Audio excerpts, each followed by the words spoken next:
Hello my dears, കഴിഞ്ഞ ക്ലാസ്സിൽ നമ്മൾ പറഞ്ഞു ഒരു പ്രിസം തന്നാല് അതിന്റെ വോളിയം അല്ലെങ്കിൽ വ്യാപ്തം എങ്ങനെ കാണാൻ നമുക്ക് മനസ്സിലായില്ലേ. എങ്ങനെ നമ്മൾ ഇക്വേഷൻ ഉണ്ടായിരുന്നത്?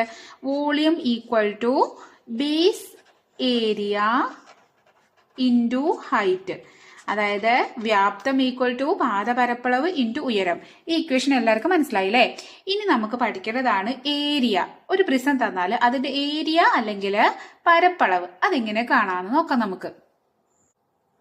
അപ്പോൾ ഏരിയ അല്ലെങ്കിൽ പരപ്പളവ് എന്ന് പറഞ്ഞാല് എന്താണ് ഏരിയ എന്ന് പറയുന്നത് ഉദ്ദേശിക്കുന്നത്?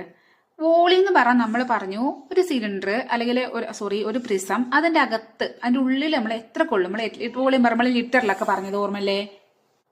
ഏരിയ എന്ന് പറഞ്ഞാല് അതിന്റെ നോക്കുക ഇവിടെയുള്ള ഇപ്പൊ നമ്മളോട് പറയാനൊരു ഈ പ്രിസത്തിന് പെയിന്റ് ചെയ്യാൻ പറഞ്ഞു. അങ്ങനെയാണ് നമ്മൾ ഇതിന്റെ ഏരിയ കണ്ടിട്ടാണ് പെയിന്റ് ചെയ്യുക. എത്ര പെയിന്റ് ചെയ്യണം നമുക്ക് ഏരിയ നോക്കണം അല്ലേ. ഇവിടെ ഇത്ര ഉണ്ട്, ഇവിടെ ഇത്ര ഉണ്ട്, ഇവിടെ ഇത്ര ഉണ്ട്, താഴെ ഉണ്ട്. അങ്ങനെ മൊത്തത്തിൽ ഇതൊരു ബോക്സ് പോലെ ആണെങ്കിൽ അതിൽ എത്ര പെയിന്റ് ചെയ്യണം, അതിന്റെ ഇവിടുത്തെ ഏരിയ നമ്മൾ ഫുള്ള് നമുക്ക് തന്നു, ഒരു ബോക്സ് തന്നു. അപ്പോൾ നമ്മളൊരു പ്രശ്നം നമ്മുടെ കയ്യിൽ തന്നു, ഇതിന് മൊത്തം പെയിന്റ് ചെയ്യാൻ പറഞ്ഞു. അപ്പോൾ നമ്മൾ അതിന് കാണണം എന്താ ചെയ്തത്, നമ്മൾ അവിടെ ഏരിയ കണ്ടത്. ഏരിയ പറഞ്ഞാല് എന്താണ്? പരപ്പളവ്. അതായത് ഇവിടെ എത്ര സ്ഥലമുണ്ട്, ഇവിടെ എത്ര സ്ഥലമുണ്ട്, ഈ സൈഡിൽ എത്ര ഉണ്ട്, ഈ സൈഡിലുണ്ട്, അങ്ങനെ അതിന് നമ്മൾ പറയും ഏരിയ അല്ലെങ്കിൽ പരപ്പളവ്. അപ്പൊ ഏരിയ എന്താന്ന് ഐഡിയ കിട്ടിയില്ല. ഇനി നമുക്ക് ഈ ഒരു ഷേപ്പിന് നോക്കുമ്പോൾ ഇതിന്റെ എന്തുണ്ട്, നമ്മൾ ഫസ്റ്റ് ക്ലാസ്സിൽ പറഞ്ഞിട്ടുണ്ട് ഇതിന്റെ ബേസ് ഉണ്ട് എന്നൊക്കെ പറഞ്ഞിട്ടുണ്ട് അല്ലെ. ബേസ് ഉണ്ട്, ലാറ്ററൽ ഫേസ് എന്നൊക്കെ പറഞ്ഞിട്ടുണ്ട്.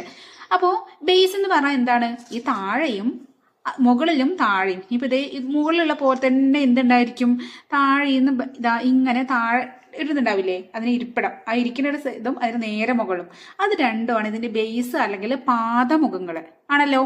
ഇവിടെ നോക്കണ ഇത്. ഇനി ഇവിടെ ഈ ഒരു ട്രയാങ്കിളും അതുപോലെ താഴെ ഇങ്ങനെ ഒരു ശരിക്കും ഇങ്ങനെ ഒരു ട്രയാങ്കിൾ ഉണ്ടായിരിക്കും അതിനിരിക്കണത്. അപ്പൊ അത് ഈ മുകളിലുള്ളതും ഈ താഴെ, ഇത് രണ്ടും എന്താണ്? അതിന്റെ ബേസ് അല്ലെങ്കിൽ എന്താണ് പറഞ്ഞത്? പാദമുഖങ്ങളാണെന്ന് പറഞ്ഞു. അപ്പൊ ബേസ് കഴിഞ്ഞാൽ പിന്നെ എത്ര സൈഡ്സ് ഉണ്ട്? ഇവിടെ 1, 2, ഇനി ഇവിടെ ഉണ്ട്, അവിടെ ഉണ്ട്, അങ്ങനെ 4 സൈഡ്സ് ഉണ്ടായിരിക്കും അല്ലെ. അത് നമ്മൾ പറഞ്ഞു പാർശ്വമുഖങ്ങളാണ് അല്ലെങ്കിൽ ലാറ്ററൽ ഫേസസ് എന്നാണ് പറഞ്ഞത് അല്ലെ. അപ്പൊ മുകളിലും താഴെ നമ്മൾ ബേസ് പറഞ്ഞു, ഈ സൈഡിൽ തന്നെ നമുക്ക് ഇത് പറഞ്ഞു ലാറ്ററൽ ഫേസസ് എന്ന് പറഞ്ഞു. അത് നമ്മൾ ഫസ്റ്റ് ക്ലാസ്സിൽ പറഞ്ഞിട്ടുണ്ട്, ലാറ്ററൽ ഫേസസ്. അപ്പൊ ഇവിടെ നമ്മൾ നോക്കുമ്പോ ഈ മുകളിലെ ഷേപ്പിന് എന്താണ് ഇവിടെ എത്ര സൈഡ് ഉണ്ട്? ഈ ബേസിന് അല്ലെങ്കിൽ പാദമുഖത്തിന് എത്ര സൈഡ്സ് ഉണ്ട്? 1, 2, 3, 4. അത്രയും എന്തുണ്ടായിരിക്കും? ലാറ്ററൽ ഫേസ് ഉണ്ടായിരിക്കും അല്ലെ. ഇവിടെ 4 സൈഡ്സ് ആണെങ്കിൽ ലാറ്ററൽ ഫേസ് എത്രയായിരിക്കും? 4 ഉണ്ടാവും. ഇവിടെ 1, 2, 3 ബേസിന് 3 സൈഡ്സ് ഉള്ളത്. അങ്ങനെയാണെങ്കിൽ ലാറ്ററൽ ഫേസ് അല്ലെങ്കിൽ പാർശ്വമുഖങ്ങൾ എത്ര ഉണ്ടായിരിക്കും? 3 ഉണ്ടായിരിക്കും. ഇനി ഇവിടെ ഒരു 6 സൈഡിലുള്ള ഒരു ബേസാ തന്നിട്ടുണ്ടെങ്കിൽ അവിടെ എത്ര പാർശ്വമുഖങ്ങളുണ്ടായിരിക്കും അല്ലെങ്കിൽ ലാറ്ററൽ ഫേസ് എത്ര ഉണ്ടായിരിക്കും? അവിടെ 6 ഉണ്ടായിരിക്കും. അപ്പോൾ ഇനി നമുക്ക് ഏരിയ കാണുമ്പോൾ അല്ലെങ്കിൽ പരപ്പളവ് കാണുമ്പോൾ 2 ഇക്വേഷൻസ് ഉണ്ട്.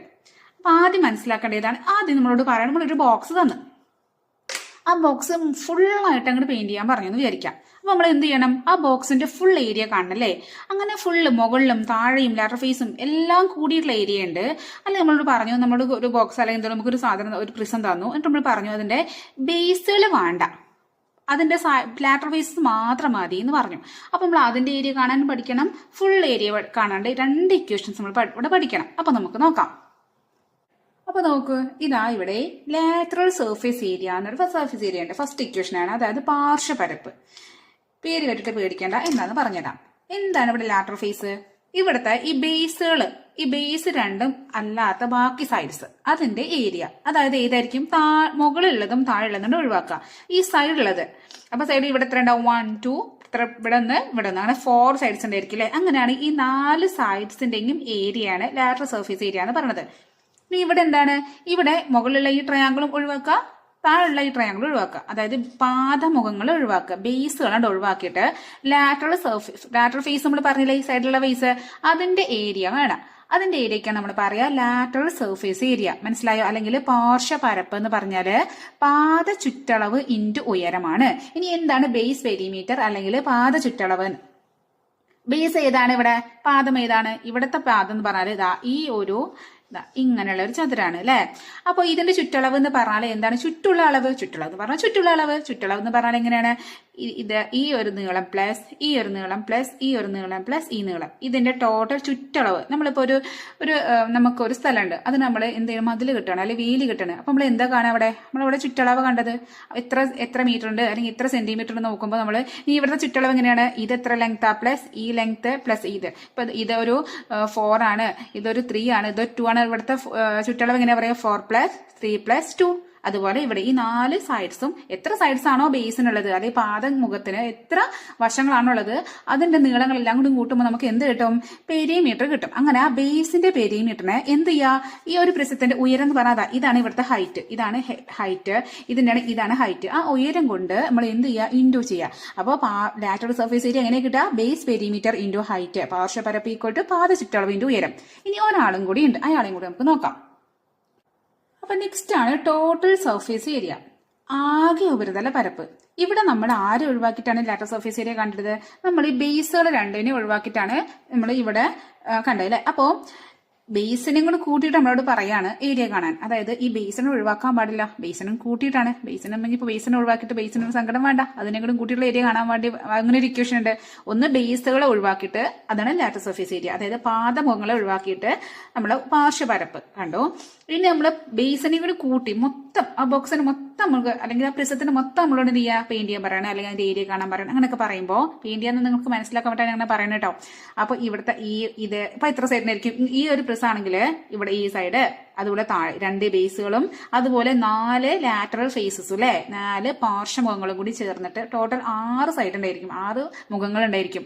അപ്പോൾ ഇതിന്റെ മൊത്തം താഴെയും മുകളിലും സൈഡിലും എല്ലാത്തിന്റെ കൂടിയും കാണുമ്പോൾ നമ്മൾ എന്താ കാണേണ്ടത്, ടോട്ടൽ സർഫേസ് ഏരിയ കാണണം. ഇനി ടോട്ടൽ സർഫേസ് കാണണം, ഇക്വേഷൻ എന്താണ്, നമ്മൾ ആദ്യം എന്ത് കാണണം, ലാറ്ററൽ സർഫേസ് ഏരിയ കാണാം. LSA എന്ന് എഴുതിയാല് ലാറ്ററൽ സർഫേസ് ഏരിയ ഒക്കെ നീട്ടി എഴുതേണ്ട വിചാരിച്ചിട്ട് കേട്ടോ. പ്ലസ് അപ്പൊ ലാറ്ററൽ സർഫേസ് ഏരിയ പറയുന്നത് ഈ സൈഡുകളുടെ എല്ലാം ഏരിയ ആയി. അതിന്റെ കൂടെ എന്ത് കാണാം, 2 ബേസ് ഏരിയ. എങ്ങനെ 2 ബേസ് ഏരിയ വരുന്നത്, ഇക്വേഷൻ നിങ്ങൾ കാണാണ്ട് പഠിക്കേണ്ട, മനസ്സിലാക്കി പഠിക്കാം. ഇങ്ങനെ ഒരു ബേസ് ഏരിയ, ഇതൊരു ബേസ്, അതുപോലെ താഴെ ഒരു ബേസിലെ, ഇങ്ങനെ 2 ബേസിന്റെ ഏരിയയും കൂടി, അപ്പൊ 2 × ബേസ് ഏരിയ വരും. മനസ്സിലായോ? അപ്പൊ ടോട്ടൽ സർഫേസ് ഏരിയ അല്ലേ, ടോട്ടൽ സർഫേസ് ഏരിയ ഈ സൈഡുകളുടെ ഏരിയയും ഈ താഴെ മേലെയുള്ള ഏരിയയും കൂടി ആയാലും ടോട്ടൽ സർഫേസ് ഏരിയ, അല്ലെങ്കിൽ ആകെ ഉപരിതല പരപ്പായി. അതെന്ന് പറഞ്ഞാൽ എന്താണ്, പാർശ്വപരപ്പ് പ്ലസ് 2 × പാദപരപ്പ്. മനസ്സിലായോ? ഇനി നമുക്ക് ഇതിന്റെ ക്വസ്റ്റ്യൻസ് ആണ് ചെയ്യേണ്ടത്. അപ്പൊ ഈ ഇക്വേഷൻ രണ്ടും എന്താക്കി വെക്കണം, മനസ്സിലിങ്ങനെ റെഡി തയ്യാറാക്കി വെക്കണം. അത് കാണാണ്ട് പഠിക്കേണ്ട, മനസ്സിലാക്കി വെക്കാം. അപ്പൊ നിങ്ങൾ മറക്കില്ല. അപ്പൊ നമുക്കിനി ക്വസ്റ്റ്യൻസ് ചെയ്യാം.